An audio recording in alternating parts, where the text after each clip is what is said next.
Being with us for Friends at 5, we begin with Tropical Storm Debbie. The storm is moving up and out of the state of South Carolina now. The good news is the Midlands did not see as much rain as first feared. The storm did bring heavy rains and gusty winds to some areas of the state, causing significant flooding issues. We're going to have team coverage of this coming up in just a few moments. We have teams throughout the Midlands to find out the very latest on the situation in our Midlands counties. But right now we're going to send things over to our chief meteorologist, Efren Afonte. He is standing by with the latest on where the storm is right now and what's expected for the rest of the night. Well, JR, let me first start off with the better news. We're going to be dealing with the News 19 weather impact alert for at least one more day, which is really today. We're expecting it from now until about 10 o'clock tonight. And again, the impact is going to be, as JR mentioned, some more wind gusts and a little bit more rainfall. But what you need to know is that a lot of people have finally gotten back on the roads. You need to be very cautious when you're out on the roadways because of the windy conditions and the rainfall. Here's the latest information on Tropical Storm Debbie. It's now a depression.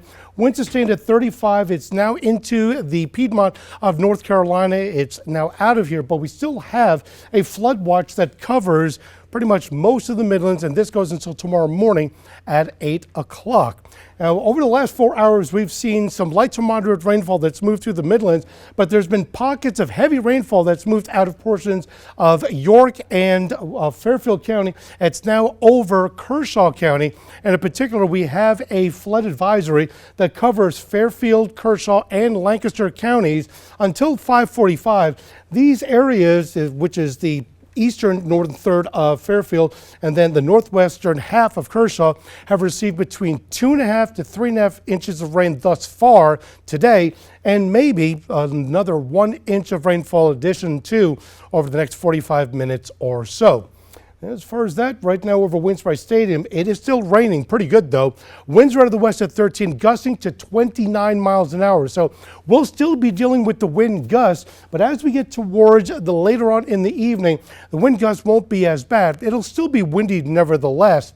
So our forecast, as we go throughout the early evening, showers, maybe a few more storms, winds will be gusty, a low of 73. Then into the afternoon, the winds shift out of the southwest. It'll be partly sunny, 93, but it'll be really humid.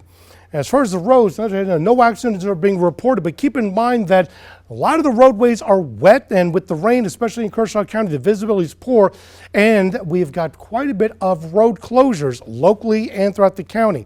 How does the rest of the weekend look? We'll take a look at that forecast in just a few minutes. We continue, of course, with our big story, Tropical Storm Debbie. Right now, that storm is regaining strength over the Atlantic. It's expected to make landfall in a matter of hours, a second landfall along the South Carolina coast. Right now, the state is expecting some additional rainfall and some flooding from this storm. Yeah, this storm has been drenching towns and cities, not only in the Carolinas, but all the way south down to Florida. It has caused some widespread flooding on streets and neighborhoods, and these grounds are now saturated to the point that trees are toppling over on homes, many of them in the low country. As we know, there was a tornado in the low country in the Moncks Corner area, destroyed an Arby's and a car dealership. Yeah, thankfully no injuries reported from that tornado. Tonight, the governor warning people that the storm is far from over. We had no fatalities related to this so far, and we don't want any, but we know there's going to be a lot of cleanup to do, and we got to be very safe because this is not nearly over. We're just in the second phase of this right now. And of course, we have live team coverage of the storm across the Midlands in Sumter, Clarendon, Orangeburg, and Richland counties. You're going to find out how those areas are bracing for the additional rain in just a moment. Just a short while ago, Governor McMaster and state leaders addressed the public about Debbie. It was then a tropical storm, now a tropical depression. Governor says the big concern right now is going to be flooded roads due to rising rivers over the next few days. And as of tonight, more than 100 roads are now closed due to this storm. Our number of road closures are now at 111 statewide. That number will continue to change as this storm moves out. I'm happy to report, though, since the storm has begun, we have reopened 69 roads across the state. As far as power outages are concerned, at last check, more than 6,000 outages are being reported across the state.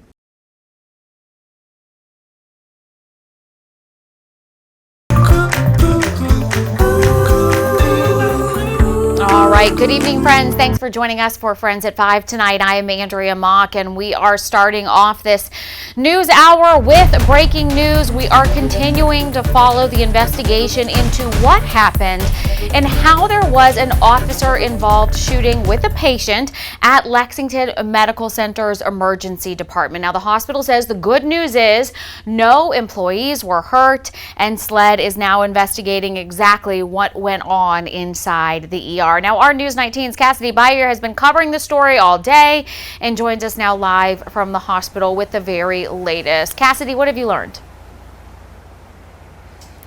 Yeah, Andrea, I've been out here for the majority of the day at Lexington Medical Center, standing right across the street from the emergency department entrance. Right inside there was where the shooting did occur. Following the shooting, there was a large presence of law enforcement surrounding that entrance behind me. It's since been pretty quiet. I did speak with one person who was about to enter the ER when she heard the gunshots. I heard pop, pop, pop. And it was coming from the emergency room department. I saw staff members in uniforms ducking, running from the emergency room department, calling code silver. I decided not to go through the emergency room department and head towards the South Tower exit instead. As I was headed that way, I saw other people headed towards the emergency room department. I told them, don't go that way. I just heard gunshots. Staff members were still running away from that department, not telling people, don't go that way. They were running away from that area, not telling anyone, don't go that way. I told people, don't go that way. There's gunshots going off. And I went to my vehicle from the South Department and I left the premises.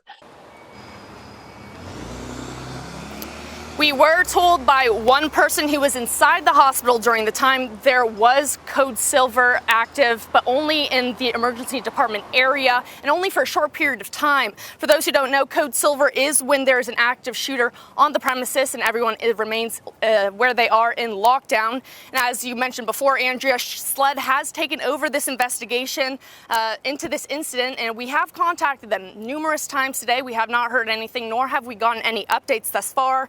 And while some would say this was a scary moment here at LexMed, we're just glad no one was severely injured. Reporting live, Cassidy Byer, News 19, WLTX. Andrea. All right, Cassidy, thank you so much. And an update tonight in another shooting. This at an apartment complex off of Greystone Boulevard last night. Columbia police say that officers were called to the 150 block of Stone Ridge Drive at about 6 o'clock last night. And they say when they got there, they found a man had been shot in the leg. Police say the victim was taken to hospital. But tonight, police tell News 19 that victim is not cooperating with their investigation. So they say, if you know anything, if you know something, if you saw something, please help them out tonight. Call Crime Stoppers 1-888-CRIME-SC.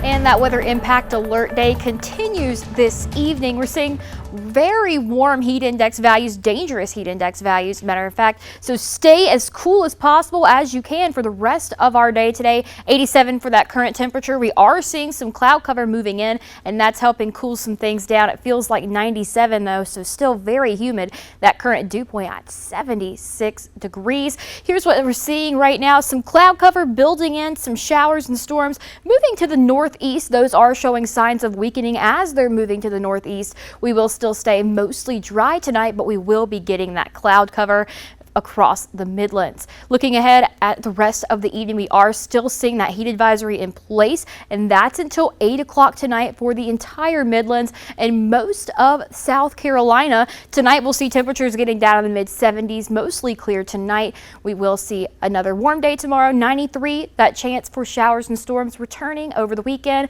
We are seeing an accident on I-26, and that's causing quite the slowdown. I'll have the full forecast in just a few minutes. Andrea. All right, Brianna, thank you so much. Let's take a look, speaking of the roads, at some new numbers tonight that show South Carolina is ranked worst in the nation for DUI fatalities in several different measures, the way they look at this. So this new report is from Mothers Against Drunk Driving, and it says that our state has 474 drunk driving deaths back in 2022, and that is the highest rate by population and by miles traveled. Now, the president of Mothers Against Drunk Driving, Stephen Burritt, says that the state needs better DUI laws.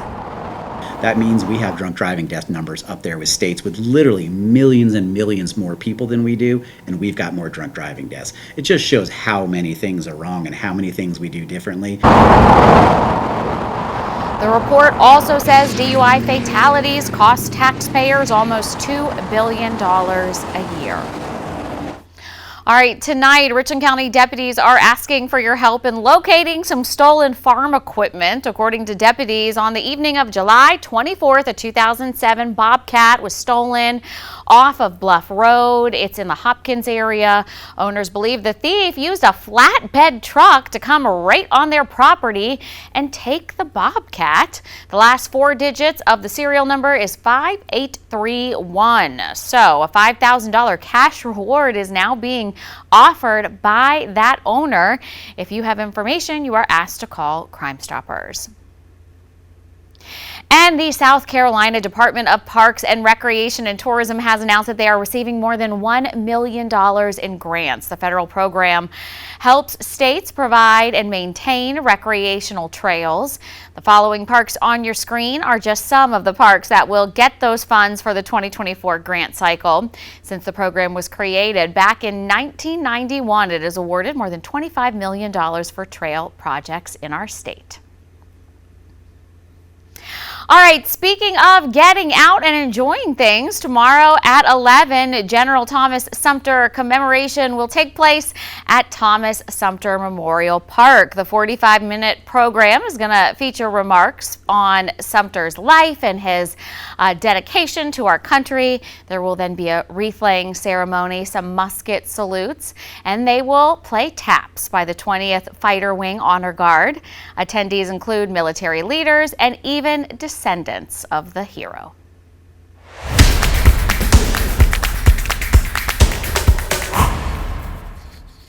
And tomorrow is a big day for soccer fans, or you might call it football, because the Liverpool Football Club and Manchester United are not playing over in Europe, y'all. They are playing right here in South Carolina at Williams-Brice Stadium as part of the Rivals in Red tour. And our News 19's Chris English has more details on what to expect this weekend. I am going to the game. I am so excited, but I am slightly worried about getting there. Chris, what can you tell us tonight? Well, Andrew, as you can imagine, traffic will be quite an issue, and we'll have a discussion about that in just a moment. But it is the Rivals in Red between Manchester United and Liverpool right here in our hometown, the capital city, Columbia, South Carolina. Now, the game starts tomorrow night here at Williams-Brice Stadium at 7:30. But that hasn't stopped these folks here who have come out to take a look at all the things that are on sale. The merchandise tents are already up and ready for tomorrow's Fan Fest. Now, I know we've only got a few folks out here right now, but trust me, earlier this afternoon we had a lot of folks who were visiting these tents and looking at all the merchandise. They've got scarves, they have jerseys, they have all kinds of fun things. And we actually interviewed a couple of folks from out of town, and we'll have that coming up here as well. But we do want to talk about traffic just a little bit here. Earlier this afternoon, we caught up with Master Trooper William Bennett from the South Carolina Highway Patrol, who told us that they are expecting to run this operation for the game just like they do the college football games. I think the biggest thing people need to realize is we're going to use the same traffic control plan we use for the home football games for this soccer game. I think the biggest thing though that we're going to have is a lot of people are going to be coming here that maybe have never been to Williams-Brice before, because this is a big deal. You know, we got Liverpool and Manchester United coming here to play. They're two big soccer clubs, so the fact that they're coming here, it's going to draw a lot of people here. I would expect 100,000 plus people here at the game, tailgate, and combination of both. And Andrew, there are a few things that folks do need to know before you go. Folks who are used to coming to the football games here for the USC Gamecocks already know these policy, but as if you're from out of town, you're going to want to know that we do have metal detectors in place, and the clear bag policy is in effect for this event. That means that there's no fanny packs, backpacks, no drawstring bags or diaper bags, and of course they will not admit those non-approved seat cushions. Also remember, you can't bring alcohol, coolers, or umbrellas into the stadium as well. If you try to bring any of those things, officials will just send you right back to to your car. And trust me, if you've walked from one of these far out parking lots, that's not what you want to have to deal with. Coming up tonight at 6, we'll tell you a little bit more about another transportation option that you can take. The city will actually have a shuttle to bring you right here to Williams-Brice for the big Rivals in Red. And we'll have that information for you coming up tonight at 6 right here on News 19. For now, we're live at Williams-Brice Stadium. Chris English, News 19, WLTX. Oh, Chris, this is such a cool thing for the folks of Columbia, our first soccer game like this. But I got a question. What are you supposed to wear? What is it that they are selling behind you? Please find out for us. What should we wear to this game?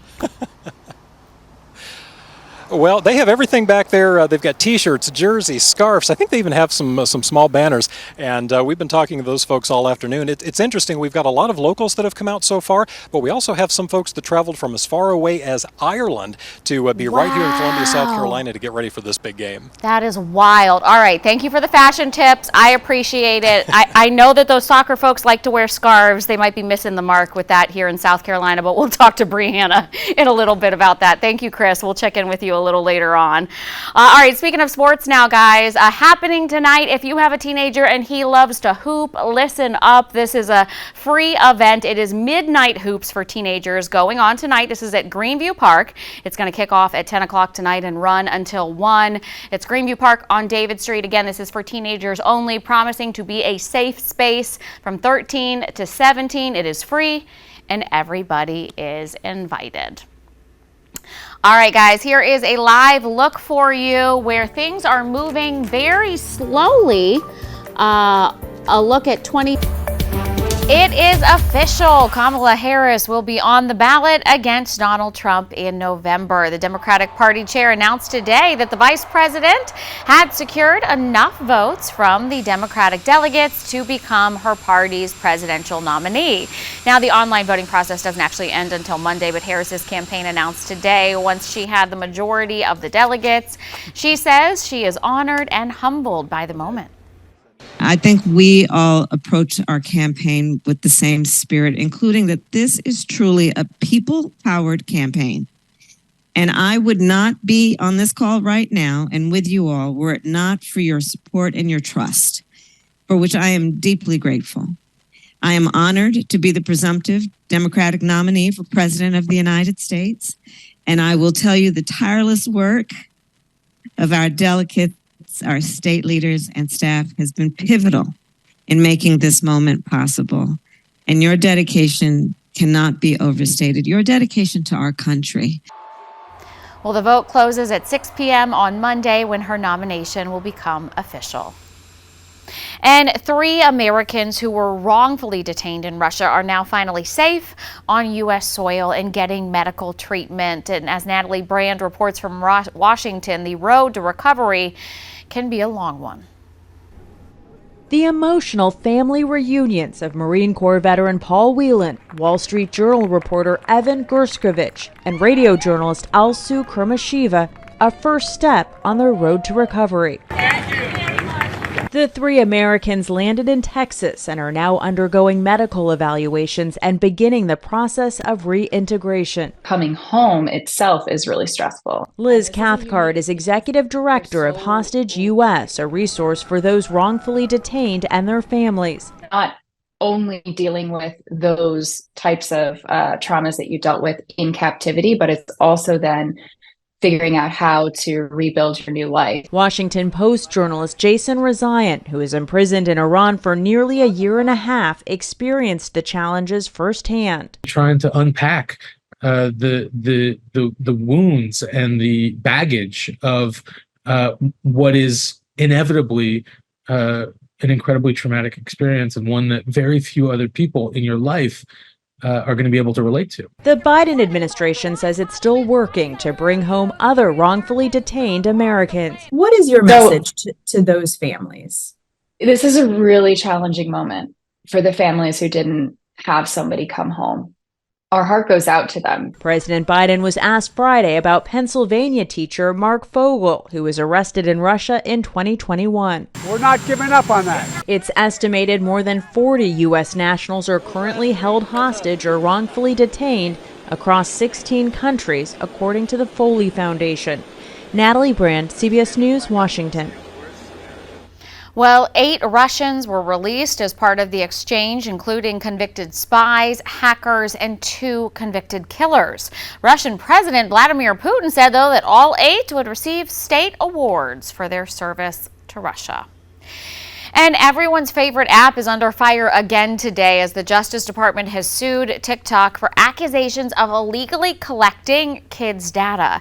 TikTok is being accused of violating children's online privacy law after going against a settlement that was reached with another federal agency. This comes after the Supreme Court attempts to ban TikTok back in March. The latest lawsuit focused on allegations that TikTok violated a federal law that requires kid-oriented apps and websites to get parental consent before collecting personal information of children under 13. All right, it was another hot one out there today. Let's get things over to our newest meteorologist, Brianna. The job market has been red hot for the last couple of years, but now things are cooling down significantly. The healthcare industry brought on 55,000 workers last month, and construction sites continue to see more jobs. But many other industries are seeing hiring slow down. CBS News business analyst Jill Schlesinger says many analysts are now questioning the Federal Reserve's decision this week to not cut interest rates, which could give our economy a boost. I think that the Federal Reserve and economists are now starting to worry that this soft landing that they were trying to engineer may not occur. It could be a lot bumpier than they expected. Well, bus drivers and teachers are some of the jobs that are on a hiring spree. Schools nationwide are trying to hire more teachers with a new academic year quickly approaching, even offering incentives for the teachers. The Federal Reserve is set to meet again in September, and economists believe the board will cut rates at that time. All right, so let's talk about applying for jobs. Applying for a job and then not hearing back about an interview can be very frustrating. LinkedIn asked more than 1,000 hiring managers why they didn't bring a candidate in for an interview, and the most common answer, the candidate just didn't have the right skills. Other reasons include significant delays in candidates' response to calls and emails and frequent job changes. One career expert weighs in on the top 5 things hiring managers are looking for. They're looking for someone who comes prepared, who has really good questions, has done their homework on the company, and is really able to sell themselves in terms of why they're the best fit for the role. Demonstrate that you've been out there learning, because skills, as we know, are changing so rapidly that you're always out there trying to learn the newest thing and keeping yourself really fresh with those skills. Fisher also recommends including the skills that the company is looking for in your LinkedIn profile and resume, and be prepared to explain how you use those skills to deliver results. All right, guys, don't go anywhere. More Friends at 5 is up right after the break.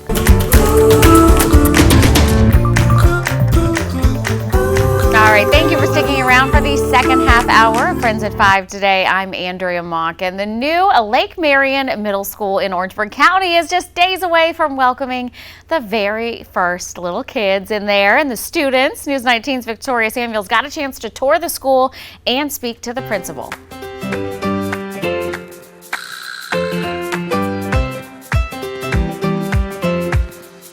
I think we are unique in a sense that we have Holly Hill, Utahville, Santee, Vance, and Ellery. So we are the entire eastern end of the county. The new Lake Marion Middle School in Santee is ready to welcome almost 600 students for the new school year. Holly Hill Roberts and middle school students from Ellery Elementary will be filling the hallways of this brand new school. Principal Felicia Williams says this will be a smooth transition for all students and staff. It's just a coming together of, the cultures, and we are blending the classrooms.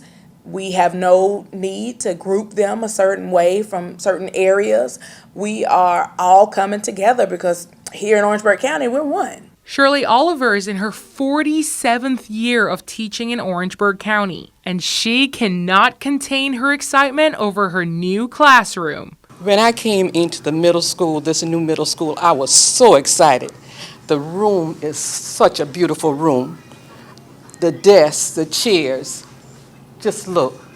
We are so excited to have this new building for our student in our community. The middle school is a few feet from the high school, and students will benefit from their technological center. Our 8th grade students will pretty much be afforded the opportunity to do any of those classes, like global logistics, culinary, coding. Oliver says this new school will provide new opportunities. I think that all parents should realize that this new school is for their children, and the teachers are here to give those children what they need for they can go on to high school, college, military, or even a job. We're going to do what we need to do for their children. Middle school students will no longer have to be transported to their after-school athletic activities because now these fields are just mere feet away from their new Lake Marion Middle School. For Street Squad Orangeburg, Victoria Samuels, News 19, WLTX. Oh, that's so nice for the kids. Thank you, Vic. And I love it that they teach coding and culinary. Pretty impressive. School begins on Monday for all Orangeburg County school districts. And this morning, Richland One's coaches and athletic directors came together before the new school year for the annual Coaches Convocation. They presented the Richland One 2023-24 Middle School Coach of the Year and High School Coach of the Year awards as well. Carrie Rich, former University of South Carolina men's basketball team captain, who is currently a special assistant to the team's head coach, served as the guest speaker. He says it felt like he was among family. It's a special feeling simply because I am a byproduct of Richland School District 1. I can't tell my story without including Richland School District 1. And I have so many friends that are coaching, so it's almost like I'm amongst family. But also just an opportunity to share a story that I hope is relatable because many of the young people that they are coaching certainly share the same type of upbringing I was subjected to. So just providing insight, providing perspective. Oh, I love Coach Rich. He is a good man. He also is a Richland One Hall of Fame member. The South Carolina Department of Juvenile Justice had their Jump Shots for Justice event today, and there was lots of back-to-school activities planned for the young people, including a bounce house, a STEM fair, and free haircuts. The event was held at the Drew Wellness Center, and there was a variety of people at the event that the kids can talk to, including lawyers, police officers, and fraternity and sorority members. We want everyone to know that DJJ does have a prevention and intervention team. We do community work. We partner with after-school centers across the entire state. We provide safe places for kids to go between the hours of 6 and 9 p.m. when most parents are still working. We have prevention programs that we can come into schools, churches, homes, everywhere, so that we can serve our youth in the community. The event was sponsored by DJJ, again, the Prevention and Intervention Department. And Adventure Children's Museum is hosting a free Countdown to Kindergarten event. The event is to help get your littles ready to be in a classroom for the first time. There's going to be school supply giveaways. Kids can go through a mock lunchroom, and the event is happening now. It's already started, guys, but you have until 7:30 tonight to head out to Adventure. And we've talked about elementary school and high school students returning, but what about the college kids? Well, there are a lot of kids getting ready to go back to school and move in, and classes starting. Voorhees University, or Voorhees College, that is, their first classes are going to be Monday, August 5th. Freshmen at Benedict College go back on August 7th, and sophomores and up are online until August 16th. Then Allen University and Claflin, you will move in on August 10th. Morris College, move-in dates are August 10th and 13th. So for more information on any back-to-school date, you can go to WLTX.com. And basically, the Olympics of shopping is going on right now. Tax-free weekend is here. It is a 72-hour event held every August. And it's going to run Friday through Sunday, where you will have a chance to go out and buy everything you need for your kids to be ready to go back to school, and it can be purchased without any state sales tax. Last year during tax-free weekend, South Carolina shoppers bought about $30.4 million worth of tax-exempt items, which translates to about $1.8 million that was saved. Well, you can enjoy tax-free deals in store or online throughout this entire weekend. All right, guys, we had in just a little bit. It is Friday. That means it is always time to find some fun. And if you like a beer, this might be the night to go to the zoo because it is Brew at the Zoo tonight. Guests get a souvenir tasting glass, and then you get to walk around the zoo and try all sorts of local brews and ciders. There's also live music, and of course the animals. They won't be drinking the beer, but they will be there for you to look at. And there's going to be more than 60 vendors this year selling their brews, more than 100 types of brews. This starts at 7 o'clock tonight, and tickets are still on sale. And then happening tomorrow, a new event to be excited about. It is called 803 Day Festival, and it's celebrating the Midlands and everything about being in 803. It is at the Robert Mills House, and it's going to start with a 5K, walk through Forest Acres at 8 in the morning. Then there's going to be photo ops at the State House, and then the festival is free to attend. It starts at noon, runs till 5. They're going to have live music and food vendors and lots of family-friendly activities. There will also be a scavenger hunt, so check out the 803 Day. All right, speaking of cool things going on this weekend, get ready because the restaurant summer games are starting this Sunday to raise money for charity. The games will be at Boyd Plaza Sunday evening, starting at 5 and ending at 8. There's going to be food and competition, and local restaurants will go head-to-head to see who can make the most money for charity. So again, that is Sunday night. All right, guys, we have a lot more to get to here on Friends at 5, so don't go anywhere. Talk some health news tonight. Oregon researchers say older adults who are genetically predisposed to Alzheimer's disease can benefit from taking fish oil. A study published in JAMA found people that carry that APOE4 gene. Fish oil actually reduce the breakdown of nerve cells in the brain, which helps improve brain function.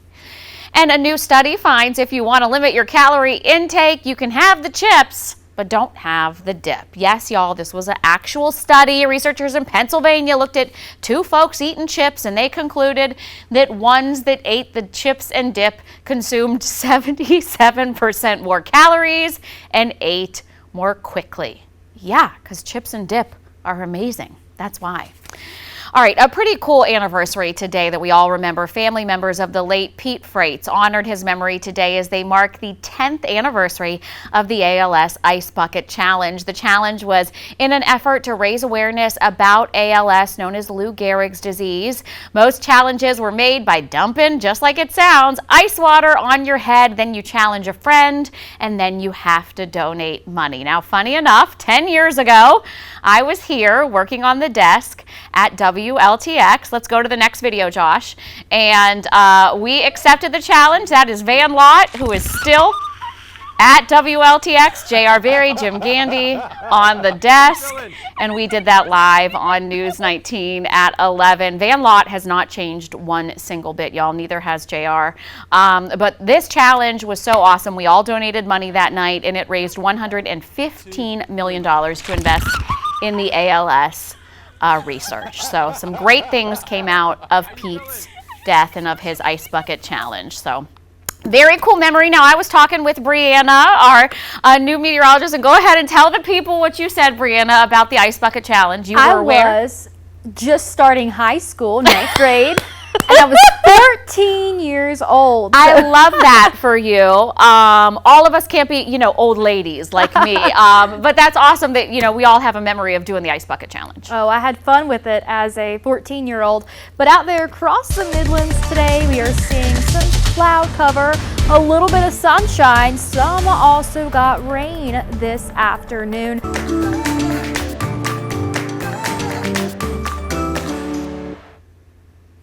All right, well, it is becoming more and more apparent that a truly extraordinary performance will be required to take down any existing marks. Let's connect the dots tonight. There's a reason athletes are having trouble with those record-breaking times. Let's connect the dots. The pool in Paris is slightly shallower than the optimal depth for swimmers to hit those records. The shallower the pool, the more waves and turbulence swimmers have to fight through.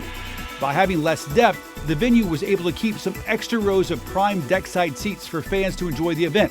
Luckily, most swimmers haven't complained because the atmosphere has been so electric. Going forward, though, World Aquatics is mandating pools be at least 2.5 meters deep as opposed to the 2.2 meters in Paris. Experts say the closer to 3 meter deep the pool is, the faster the races are likely to be. And that is connecting the dots.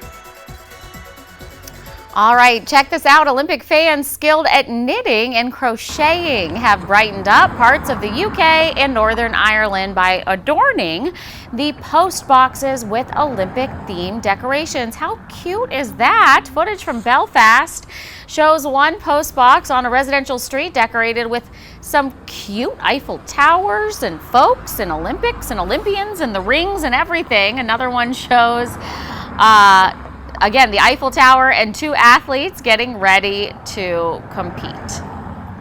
Whether you are looking for a job or maybe you're just curious about resources available in the Midlands, DSS is hosting a resource fair for you tomorrow. That's July 31st. The fair will take place from 10 in the morning until 1 in the afternoon at the Charles R. Drew Wellness Center in Columbia. All right, guys, we keep talking about back to school, and this is the weekend to back to school shop and save. It is our tax-free weekend. South Carolina Department of Revenue, of course, announced that this will run from the 2nd to the 4th. So you have the 2nd, the 3rd, and the 4th this weekend. You will not have to pay any state sales tax on school supplies, clothes, printers, computers. A couple of things are exempt, like, I'm sorry, girls, you can't get fancy bracelets. You're still going to have to pay taxes on bracelets and cosmetics. But while you are doing some back to school shopping, listen to this. This is pretty cool. Retail giant Target is now offering customers a recycling discount for back to school. So here's how it works. From August, a couple weeks in August, the 4th to the 10th, if you bring in some old denim to the store, you get a 20% off coupon for new denim. It is a denim recycling program. You can do it at any store. It's part of their move to reduce waste.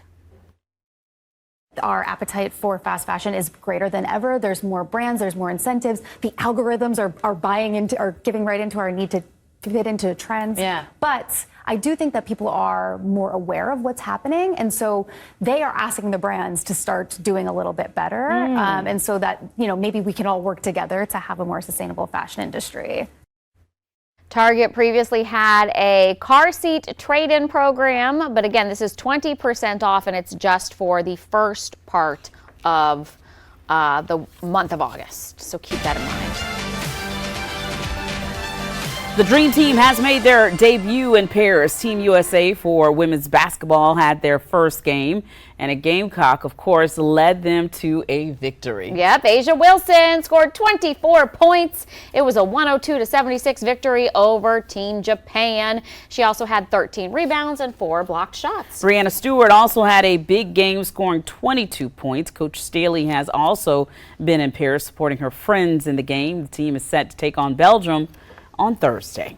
All right, here's the thing. You know we love some Coach Dawn Staley. She is a former Olympian. She is a former flag bearer in the Olympics, and she has gone to Paris to support her players. She's acted as a commentator for that other network, talking about the basketball games.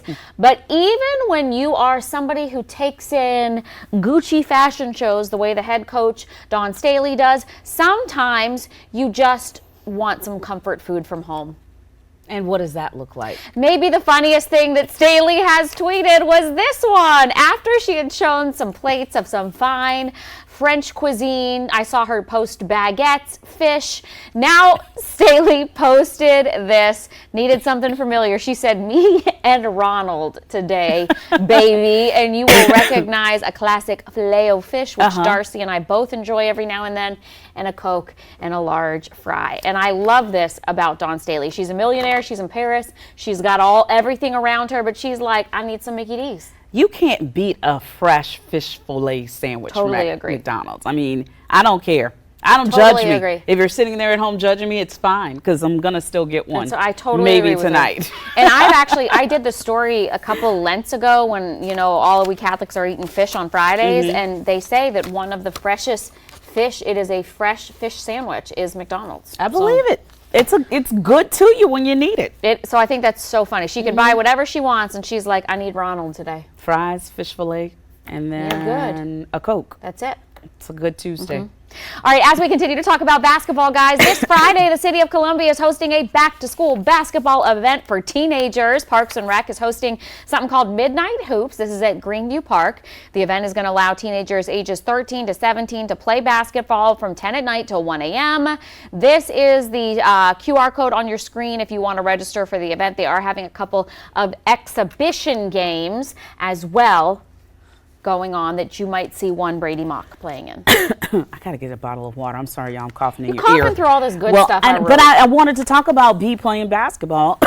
Excuse me, midnight basketball on Friday. That's fun. I love everything about that. And he has a game tonight as well at 6 o'clock. All right, Mommy, gonna make it? Yeah. Okay, all right. Stay with us. Chief Meteorologist Efren Afonte has a look at your forecast. That's next. Thank you. This Sunday, the Department of Public Health is recognizing World Hepatitis Day and encouraging everyone to get tested. Chronic hepatitis B can lead to liver disease, cancer, and death if it is untreated. Last year, there were 573 cases of chronic hepatitis B and more than 2,000 cases of hepatitis C in this state alone. The best way to prevent the infection is to be vaccinated and screened. Now, for more information on how you can get tested, look for the story on our website at WLTX.com. There's some promising news in the fight against dementia. A new study says the latest shingles vaccine may delay the illness. Researchers found people who got this vaccine lived on average 164 days without dementia compared to those who previously got shingles vaccine. That's according to a study that was published in the journal Nature Medicine. The CDC already recommends everybody 50 and older gets that shingles vaccine. Prevents, but the degree to which it's delaying dementia is on the same order of these new, very expensive medications for Alzheimer's disease that you don't give until you start to develop symptoms. So this is something that if you can just altogether prevent and delay any symptoms much more cheaply, easily, that's a really big, promising change. Well, other ways to delay dementia include control your blood pressure, maintain a healthy weight, and if you are a smoker, you have got to quit. Another recently discovered risk factor for dementia is wildfire smoke. So if there is a wildfire in your area, stay indoors, and if you're in an area that's infected, you have to go outside, wear a mask. We talked about this just a couple of minutes ago. Paris is officially open for the 2024 Summer Olympics, and as the battle for gold gets underway, one challenge athletes will face is keeping their bodies cool in the heat. And the Cool Mitt is one of the tools that Team USA is using to recover. With the push of a button, it circulates 54-degree water near the hand to cool blood, and then that cooler blood returns to your heart. During intense competition, you may reach a body temperature of 100 degrees Fahrenheit. By using the Cool Mitt, you're going to be able to pull that down from 100 down to the high 98s in a matter of minutes. Well, the Cool Mitt shows that blood vessels in our hands are one of the most efficient ways to cool your core body temperature, which can then improve muscle recovery and athletic performance.